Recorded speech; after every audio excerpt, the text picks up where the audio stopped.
presentation. So I'm Casey Judge with the Department of Planning and Development, and I'm joined by my co-lead on this project, Carmen Bishop. So tonight we'll be talking about a proposed zoning ordinance amendment regarding accessory living units, or ALUs, as we call them in Fairfax County. So ALUs were last updated as part of our zoning ordinance modernization project, or ZMOD, in 2021. And now that we've had over 4 years of applying the provisions, we'd like to relook at this topic. So I'll start with a couple of ground rules for the meeting tonight. We will ask that you hold all questions until the end, as we may answer some of your questions during the presentation along the way. If you do have a question at the end, please raise your hand and wait until you're called upon to speak.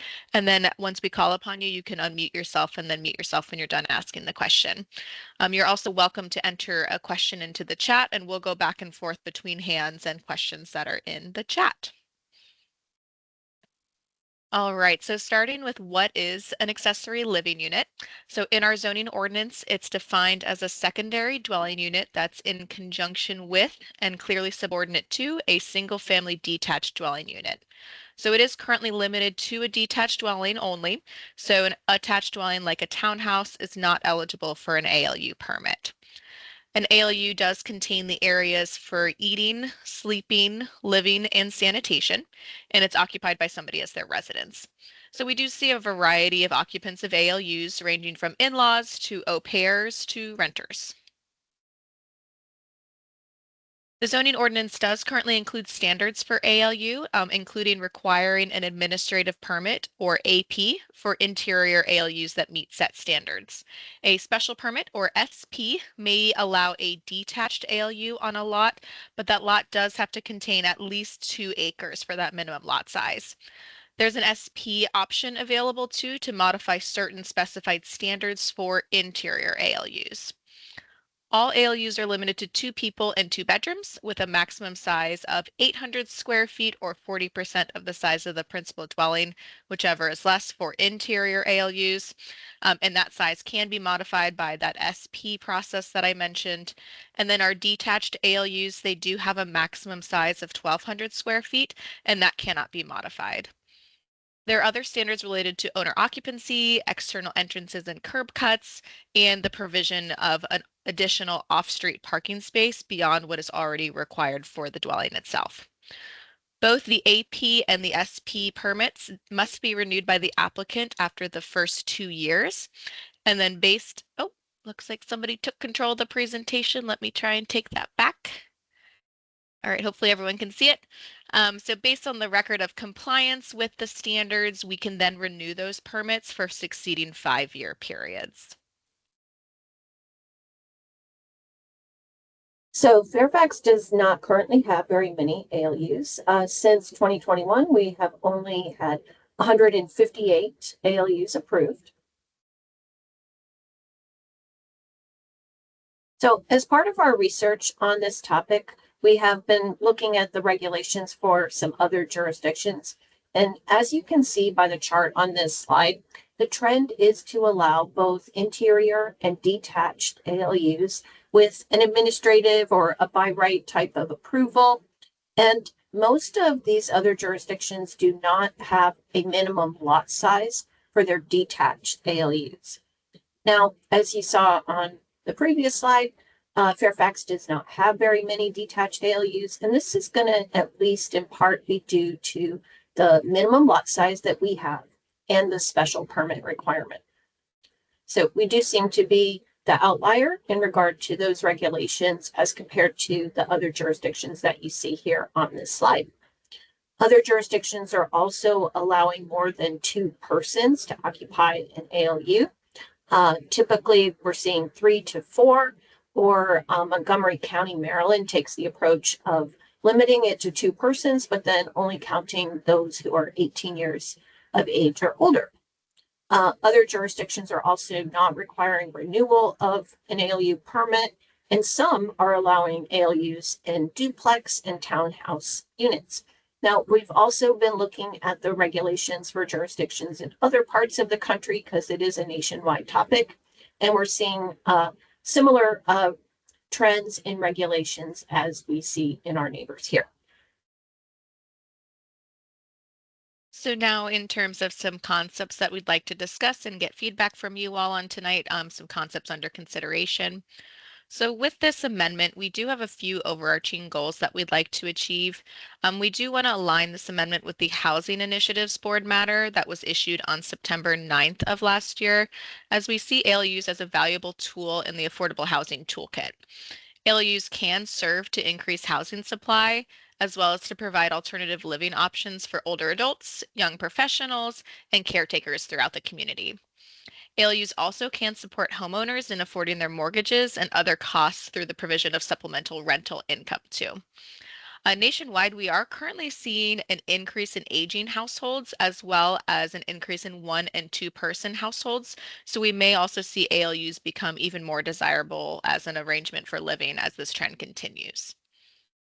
So we also want to clarify and update regulations to reduce the number of zoning interpretations that are required. So having clear standards in our zoning ordinance will ensure consistency and predictability in the process of establishing ALUs and hopefully also reduce the time it takes to legally establish that ALU. So this amendment also will look at ways to streamline the process of establishing that ALU, and it's going to look at whether there are unnecessary impediments that can be removed. So in terms of streamlining the process, we do want to consider options for administrative approvals of ALUs. Like I mentioned, we do have that administrative permit for certain interior ALUs. We can look at keeping that current administrative permit requirement with some suggested revisions, or we can also look at removing the requirement to have a separate administrative permit. So an option under consideration is adding a new certification form. So we currently have a second kitchen certification form when if someone's providing a space for entertainment, they basically are kind of certifying that they comply and they're not creating an ALU. So we could look at that process and that form and see if we can modify it to, confirm that all the standards of the ALU are met. Also, when you are doing a renovation, let's say you're renovating your basement and you're adding an ALU down there, you do already have to come through for a building permit for that renovation work. So we could just review the ALU standards and confirm compliance with those standards as part of the building permit review. So some of the benefits of removing a separate permit requirement include reducing that processing time that is required because there is a separate permit that we have currently, as well as removing the current perceived regulatory barrier that an additional permit brings. We also do want to consider removing a few current standards that we see as impediments to establishing an ALU. So currently an interior ALU that is in the basement or cellar is not limited to 800 square feet, and it can actually use the entire basement or cellar area as long as that basement or cellar existed as of May 10th, 2023. So we'd like to remove that date and allow the entirety of the basement or cellar space for, any time that that basement or cellar was established. We do also want to potentially remove that renewal requirement for all of our ALU permits. So originally in 2021, we did add a 2-year time frame because we weren't sure how the new standards would work out. But now that we have a few years of experience and we feel comfortable with the standards, we don't see the need to have that renewal requirement. No other jurisdiction has this requirement, as Carmen mentioned, and the ALU would still be required to meet all zoning ordinance standards at any time during the life cycle of the ALU. As an alternative, we could just get rid of the initial 2-year renewal and just say every 5 years you do have to come in and renew. There's also a current requirement that the applicant must record the ALU in the land records. So once it is approved, it does have to go and be recorded in the land records. So an ALU permit doesn't transfer from owner to owner. So it's been a little bit confusing and no other permit applications have this requirement. So we suggest removing this standard as well. As mentioned on the goals slide, one of our big objectives is to revise definitions of ALUs and then the associated standards as well. So we do want to clarify in the text what kind of arrangement is really classified as an ALU. And we also do want to look at adding graphics similar to the one shown on the screen to help provide guidance on all the different sorts of ALU arrangements that we see. We do want to codify that second kitchen and wet bar certification process that I mentioned. Currently, it's more of a policy and it's not included in the zoning ordinance. So we do think this would help with transparency on the process and to distinguish what arrangements are just for entertaining and just accessory to the main residence and what is really an accessory living unit that then might need to meet those standards. So we have seen situations where applicants would like to have what we call a semi-detached configuration, and that's not clearly contemplated in the current regulations. Or sometimes an applicant would actually prefer to have a detached ALU, but they either don't have that minimum 2 acres, or they just would like to avoid the special permit process. So then they come up with the semi-detached configuration. And we've seen all kinds of connections proposed, um, breezeways, skywalks, you name it. I don't think we've had tunnels yet, but maybe soon. Um, so if the connection is long, um, you might end up with the appearance of two dwelling units on the lot. So we hope that as part of the amendment, we can clarify the regulations around connections and also to include this semi-detached definition. And for instance, maybe a short connection could be approved similar to other interiors, so administratively, and maybe a long connection needs special permit approval, treated more like a detached. So that's something we want to explore as part of the amendment. Now, with respect to fully detached ALUs, similar to the regulations for some of the other jurisdictions, we've looked at the amendment could consider whether there are certain situations, such as certain lot sizes or building sizes. Maybe there are standards related to height or setbacks where a detached ALU could perhaps be approved administratively.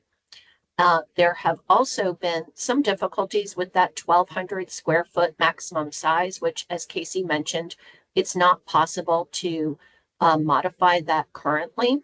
So one idea might be to revise the standard to something like allowing up to 50% of the size of the principal dwelling. That comes from a standard that we have used long term as we review, do interpretations for accessory structures.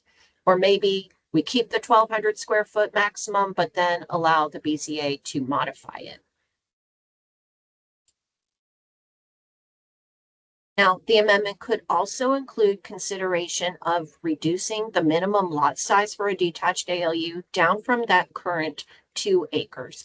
And that's because only 5.8% of the single family dwellings in Fairfax are on lots of 2 acres or more in size.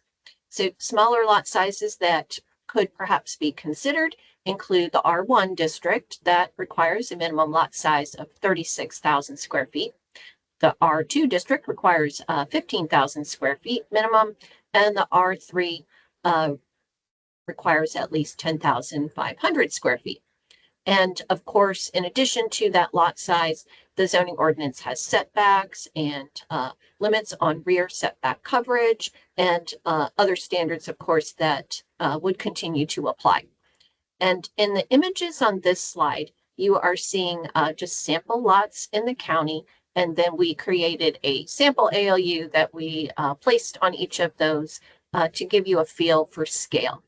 And then we'll be talking about it in just a couple slides, but we are planning to launch a community survey in the near future.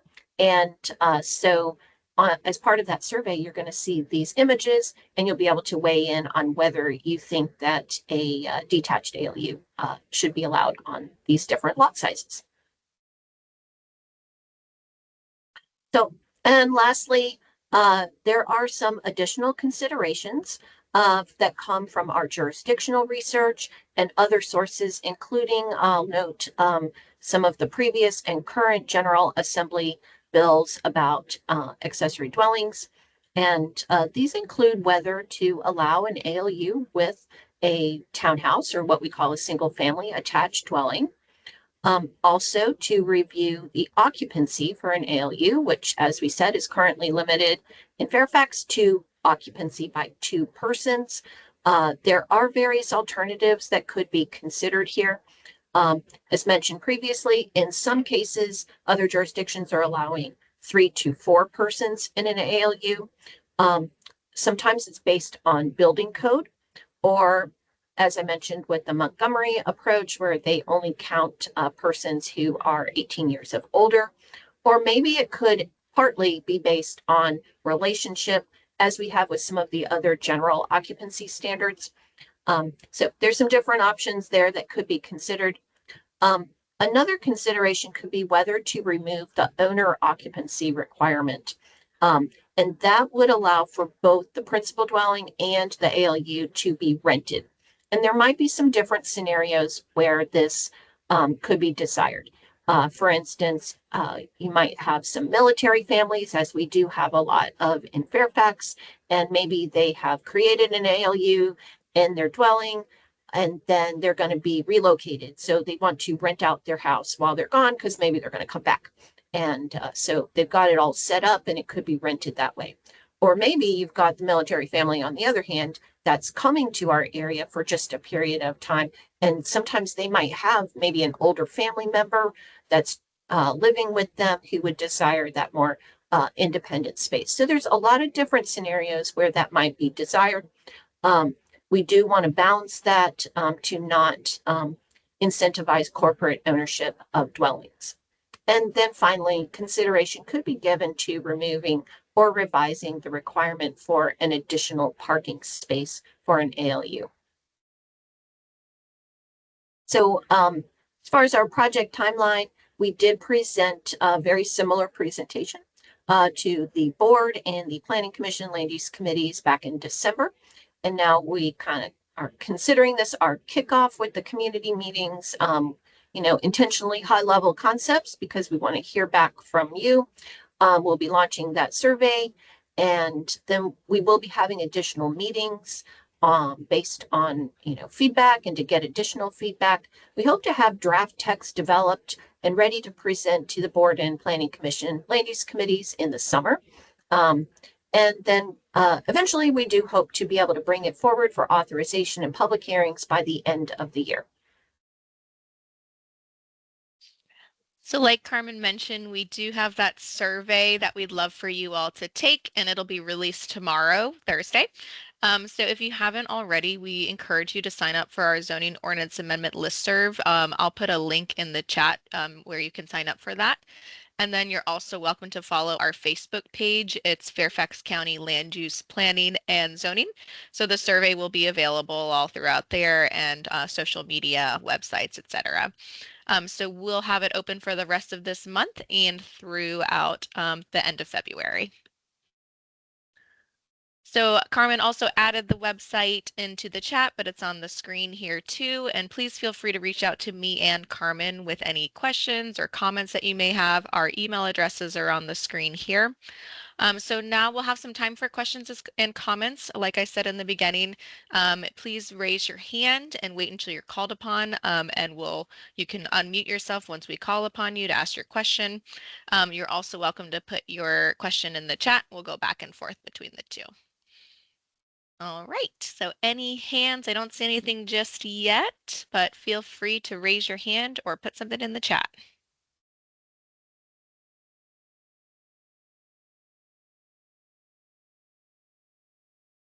All right, let's see. I think the first hand up was Marty. So if you'd like to go ahead and unmute and ask your question, please do so. Sure. Thanks for the presentation. Regarding the provision that the owner need not be an occupant of the principal dwelling unit, have you considered what that means for homes in Fairfax County that have been purchased by private equity groups? That's one, I think, the balancing acts, like Carmen mentioned, we would have to consider, are there any standards or is there anything we could do to kind of, see if there's a way to, make sure it's not all corporate ownership and rental. But some jurisdictions do require different things like owner occupancy at the time of the creation of the ALU. So there's a couple different approaches that we're going to be continuing to research and, want to hear from the community about thoughts on that. Right, I appreciate that. So, I mean, your example of the Sure. military family is certainly a sympathetic one, but there may be other unsympathetic examples that. Sure. Do you know, by the way, what percentage of homes in the county have been purchased by private equity groups? We do not have that information, no. Okay. Would that information be able to gotten from the real estate records? We can certainly reach out to our group, our Department of Tax Administration and Real Estate group, but I'm not sure if they have that, but doesn't hurt for us to ask. Right. Okay. Thank you. Thank you, Marty. All right, the next hand I have is Clyde. Clyde, if you'd like to go ahead and unmute yourself and ask your question. Hello, Casey. Hello, Carmen.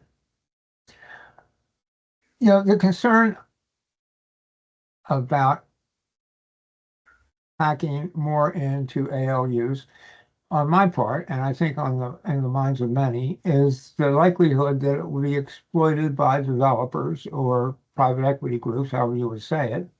It would encourage them to buy up single-family homes or even townhouses, detached or freestanding, and operate them essentially as apartment buildings because they can pack more people into them.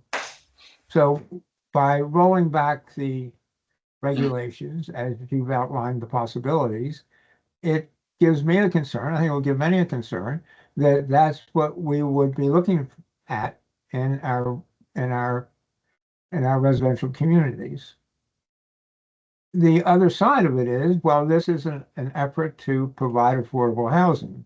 So I think the board is saying it's worth the risk that private interests will exploit this for profit at the expense of our residential communities, because in the process we will increase the supply of affordable housing, and that's an important thing to do.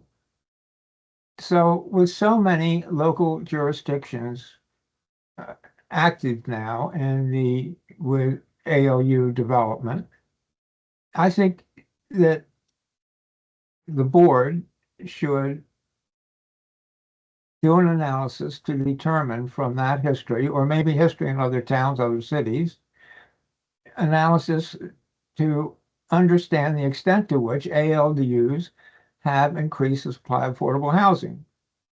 If the answer to that is nil, that there's been a history now of I don't know how many years, maybe not quite a decade, of experimentation with ALUs, if there's been very little effect on the supply of affordable housing from those initiatives, then I think it's fair for people to ask, is it worth the risk to our residential communities that it will be exploited by private interests for profit? So that's my comment. I think it's reckless, literally, to roll back these standards without an understanding of the extent to which they are likely to improve the supply of affordable housing. That's my comment, and I will make that comment to my district supervisor as well. That's my comment. I'll have to say thank you, Casey, and thank you, Carmen. And I'll add thank you for your comment. Those are definitely good comments, and I think that's research that we need to do and to include in future presentations. And the potential for homes and our neighborhoods to be exploited is something that we want to be careful of for sure. So we appreciate your comments. All right, looks like the next hand we have up is Mike. Mike, if you'd like to unmute yourself and ask your comment or ask your question, go ahead. Okay, Carmen and Casey, thank you for the presentation tonight. I've been waiting for changes in Fairfax County for a long time. I have friends on the West Coast that I've spoken with about the change in ALU, and they say the whole nation is going that way. Affordable housing is very important. There's a real lack of affordable housing, especially in Fairfax County for young people in particular. Um, I'm a service technician. I go to many homes in Arlington, Fairfax, Fauquier, Prince William, parts of Maryland, and I see ALUs on a quarter acre or less. They are not they are not being rented out, as a flop home for to pack people in. They are being done very responsibly. I have an employee that is an immigrant to this nation for about 8 years, and he's all legal, but he's married and has a young child. And rent is just killing him. And I would like to have a place for him. So that's a situation. At some point, I might want to give him my principal residence and I move into the ALU. So it gives flexibility going back and forth. You mentioned the military people. The military people come and go all the time. Maybe they don't want to, they want to leave their kids, their older kids, to go to college and live in the ALU, which is a lot cheaper than a dorm room in some cases. And so they can save up on and repay their principal. There's all sorts of situations where an ALU for one or two people or one or two people and some kids would be a real advantage to primary resident holders. And in terms of corporate ownership, I can't really see a corporate coming in and buying ALUs when they have to comply with all the other zoning requirements that are associated with it. And typically, corporations, I've been looking for large properties for a long time. Corporations will come in and buy a large lot, single family home, rip down the home and build two. I've seen that in my neighborhood. And the thing is, that increases the house value of all the homes in that area, in that neighborhood. That increases the tax revenue to Fairfax County. So all this talk about corporations coming in there and buying up ALUs is just a bunch of hoax to me. That's all my comments. Thank you, Mike, and we appreciate the real world scenarios and examples you gave there. So thank you No for your problem. comments. Bye-bye. All right, looks like the next hand I have is Mark. So Mark, if you'd like to go ahead and unmute and ask your question or provide a comment.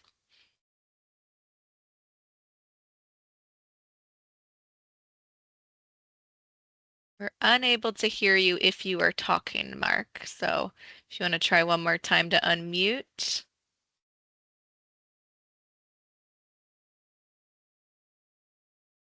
All right, how about we'll give Mark a minute, and Mark, if you can't figure it out, feel free to type it into the chat and we can get to it there. The next hand I have up is Becca, if you'd like to go ahead and unmute. Hi, thank you both for giving that presentation. I'm with the Coalition for Smarter Growth. I'm a housing organizer in Northern Virginia, and we're really excited about the potential to be relaxing some of Fairfax's ALU regulations. We do see this as a potential way to really expand our number of homes, especially for smaller households, like you mentioned. I do want to address the investor purchasing that we've been discussing. Just a statistic. About 6% of homes sold across the country are being bought by institutional investors. So just to assuage some of those fears, that is really not something we're seeing happening at a large scale.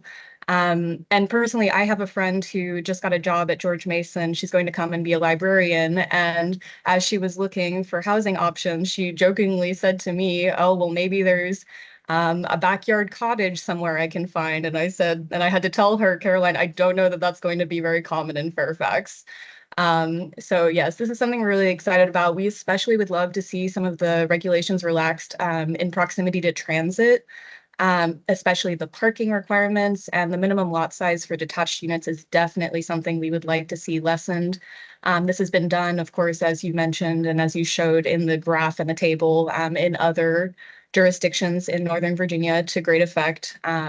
We haven't seen any real detrimental outcomes in those other counties. And so just very excited about this. Really appreciate you all for putting the work in. And yeah, looking forward to see how it turns out. Thank you. We appreciate that comment, Becca. Casey, we have one in the chat. Go ahead. Maybe I could read that one from Rick Jacobson, or maybe Donna. I don't know. It says, do you have any statistics concerning a demand for ALUs in townhouses? I will say that I personally, we haven't dug up any statistics for other jurisdictions. Of course, we wouldn't have any for here in Fairfax because it's just not allowed.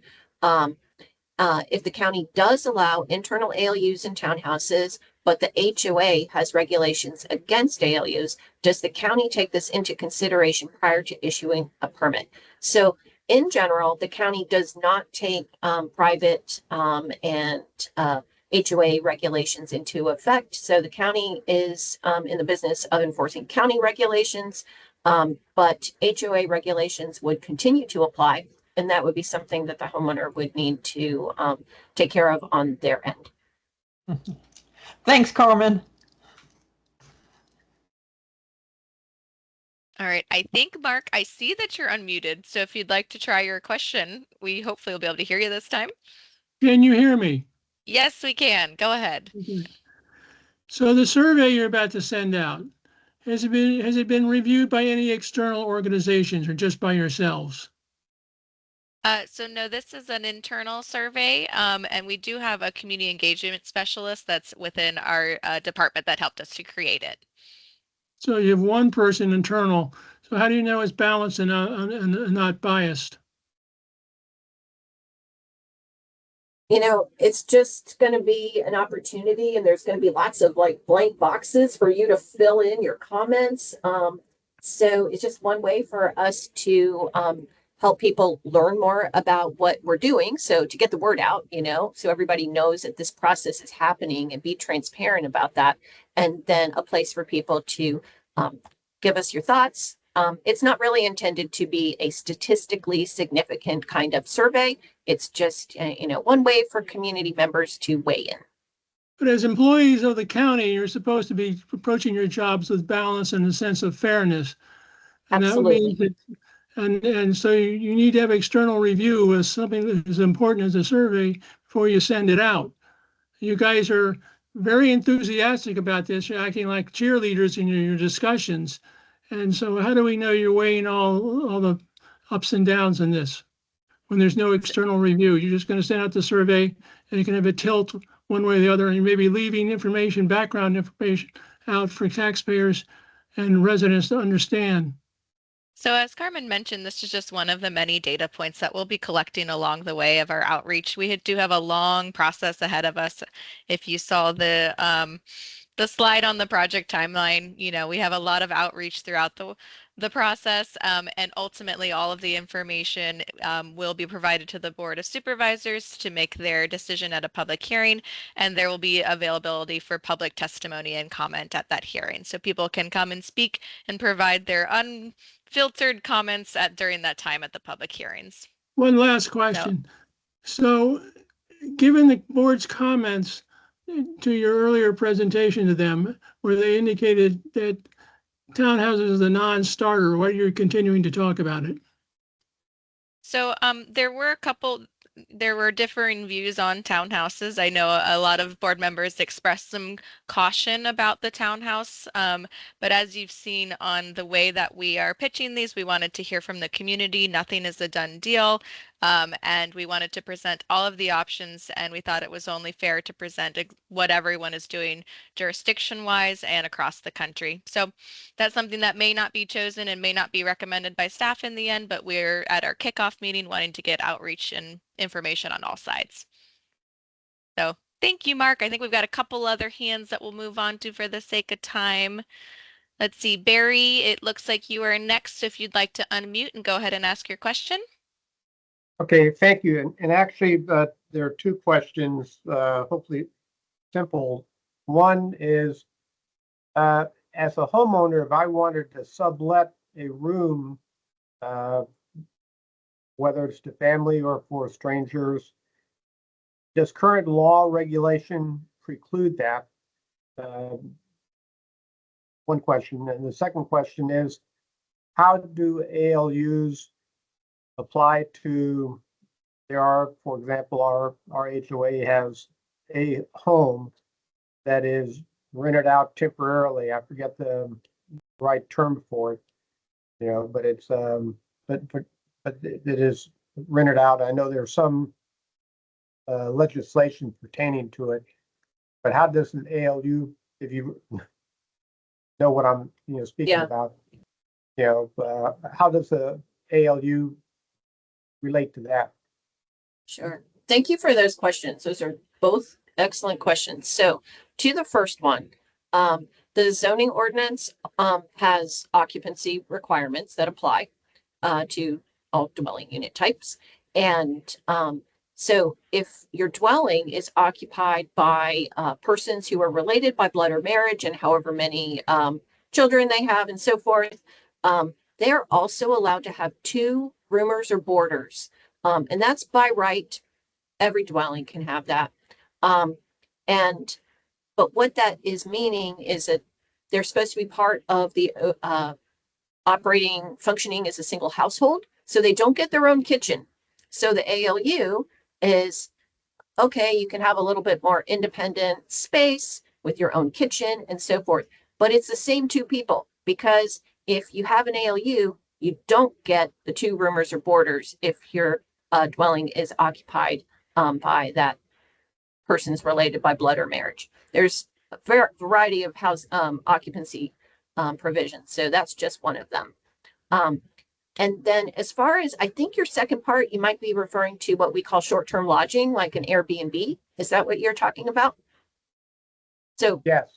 Okay, so that's also great to mention that you cannot have an ALU on a property that's doing short-term lodging, or maybe I should word it the other way. You can't do short-term lodging on a property that has an ALU.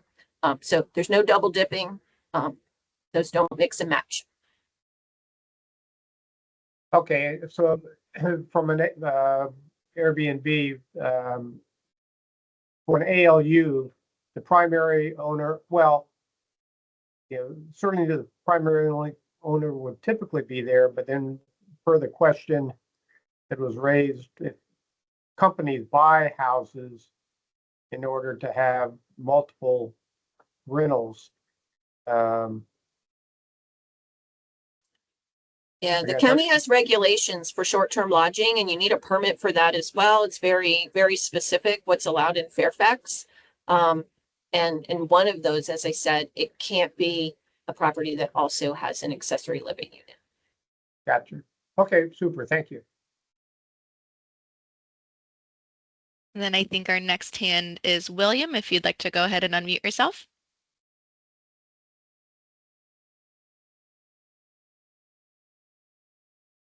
Yes, thank you. My comment is generally in favor of the idea of the ALU and making it more flexible. And my specific comment is that it seems to me, and this may bear out statistics, that there are many, many, many houses now in the county that have HOA regulations. And so in a sense that, you can, in a sense, the legislators and the board can count on, if the folks don't want it and the nearby folks who would be affected don't want it, they would have put it in the HOA code. And so it supports more the idea that this should be more freedom of choice for property owners if they're allowed to do it within their, own relationships under the HOA code. Do you have a sense of how many units in the county versus residential units are part of an HOA, or is that something that you don't have as a data point? I don't think we have that information unless Carmen knows otherwise. I believe we had some questions the first time we did this in 2021 about that, and I don't think we collect that sort of data with the county of this size. Okay, it's just my perception, but I don't think I'm far off because it just seems to me everyone has lots of people have HOAs now. Thank you. I'm in favor of it, and I think it's a good idea to initiate this, especially when I heard how few people enjoy the ALU benefit. That it just doesn't seem right that other homeowners and other property owners couldn't enjoy it. Thank you so much for your comments. All right, I think I have Mike has a hand up as well. If you'd like to go ahead and unmute. Yes. So I have to second William's comments about the regulations that homeowners associations or townhome associations have.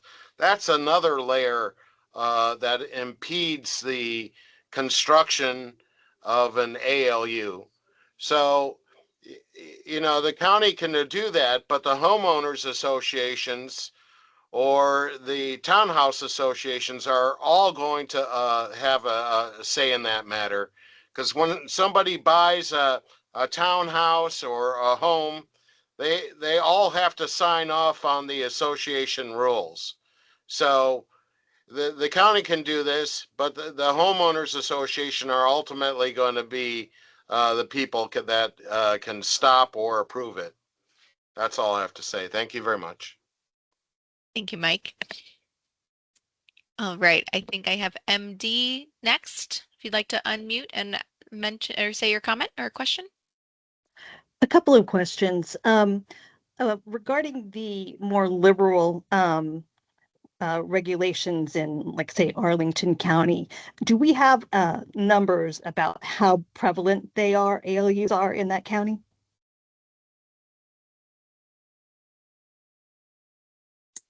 You know, I don't think we do, and we got this question at our meeting yesterday as well. So we'll have to reach out and see if we can get some numbers from some of our surrounding jurisdictions to see like how many or what the increase has been, to get kind of some statistics on that. I think that's a good question. We'll see what we can find out.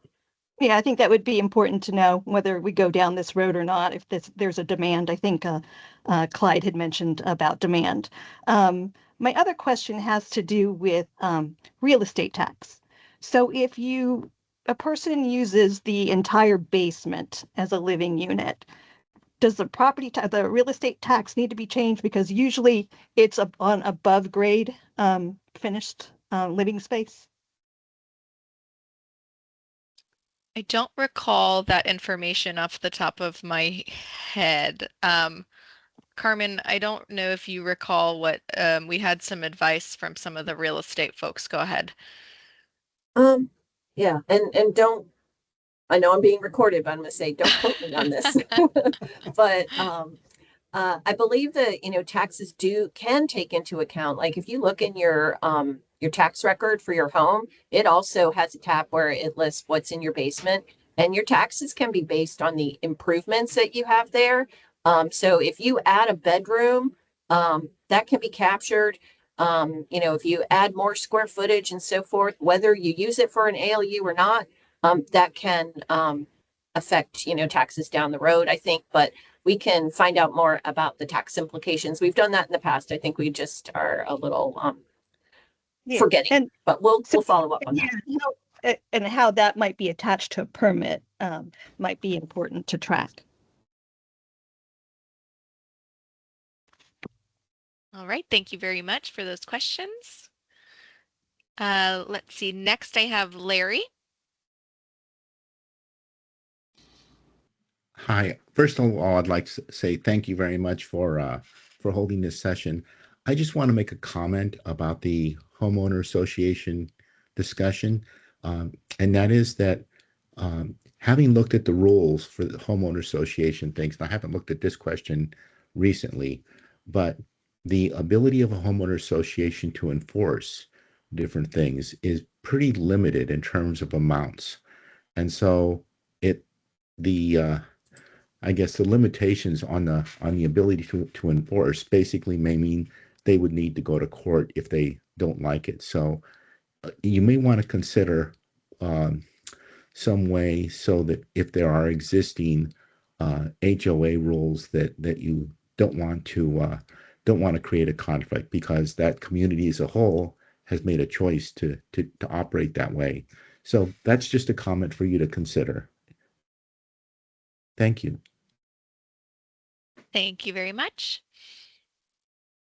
Next, I have Barry. Okay, okay. Can you hear me? Yes.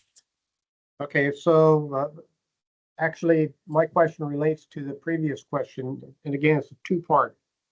Does an HOA have the authority to say either A, it does not allow ALUs, or to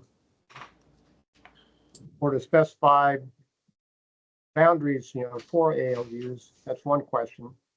And then the second question is, if Fairfax County passes legislation, regulation concerning ALUs, does that trump anything that an HOA might try to do? So Casey just put in the chat a provision. We were both looking at it. We're like, we know this is already covered in the ordinance, and it's not just about ALUs. For instance, I live in a community where there are HOA regulations that talk about what I can do with my shed. I mean, HOA regulations cover all kinds of things, and that's for the HOA to enforce. If the zoning ordinance has a more restrictive standard than what an HOA allows, then of course you have to comply with the county regulations. And then, as far as I said before, the county is not able to enforce HOA regulations, nor to take those really into account at all. But the HOA can enforce it on their own. Thank you. All right, next I have Mark. Oh, I think you are still muted, Mark, if you're able to unmute yourself. You hear me now? Yes, go ahead. Have you thought about imposing a substantial fee on ALU applications to finance enforcement? The enforcement ranks are pretty thin in Fairfax County, and they only, as noted in the December briefing by county staff, they only react when somebody complains. So as part of this amendment, we are not looking at changing any of our enforcement procedures. So this would still continue to be, as with everything in the zoning ordinance, based on a complaint basis. As you may have seen from that memo that you're mentioning, that white paper from December, we did receive relatively few complaints related to ALUs, especially those that were founded complaints. So this actually hasn't been a topic that has been, receiving a lot of complaints. We get a lot of other topics that are more the focus of complaints throughout the county. So no, we are not looking at increasing the fee beyond what is already applied. The fees are going towards the staff review time that is involved in reviewing an application, and that is a legal mandate by the state that we cannot charge more than what it costs to, process that application itself. Thank you. Of course. And then I have William. Hi, thanks for recognizing me again. And I had one other point I wanted to raise. And it is a point that I suggest to counterbalance the suggestion that making ALU use more liberal could lead to more corporate or business or developer-driven acquisitions in Fairfax County. I think that supposition or that thesis really needs to be thought through deeply, because it could be exactly wrong in this way.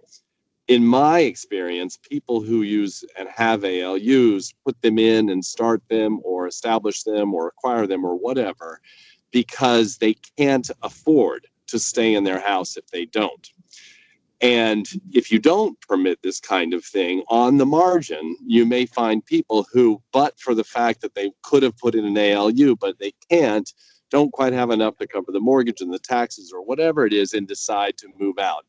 That is a scenario for a seller or a distressed seller even to sell to the corporation that you didn't want them to sell to under the other theory.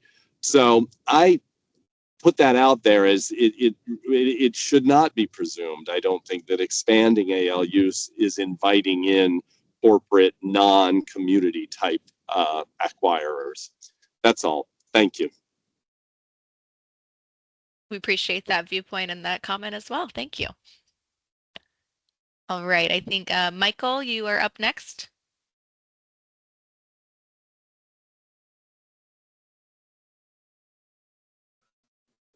I think you've unmuted now. Go ahead. Yeah, no, I just wanted to voice support for greater flexibility with assisted accessory living units. You know, I was kind of looking in the market for a single family home in the school district where my daughter, 8-year-old daughter goes, and there was only one listing on the market that was less than 1.7 million. There really is a tremendous kind of not only affordability problem, but just in general, not enough housing for the people who want to live here. So I think that greater flexibility would be appreciated. Thank you. Thank you so much. Again, we appreciate the real life scenarios and examples being provided here tonight. All right, so I think we have Clyde is the next hand up. Go ahead. Yes, thank you. Just in support of the process, let me follow up on Mark's first comment. The problem with questionnaires,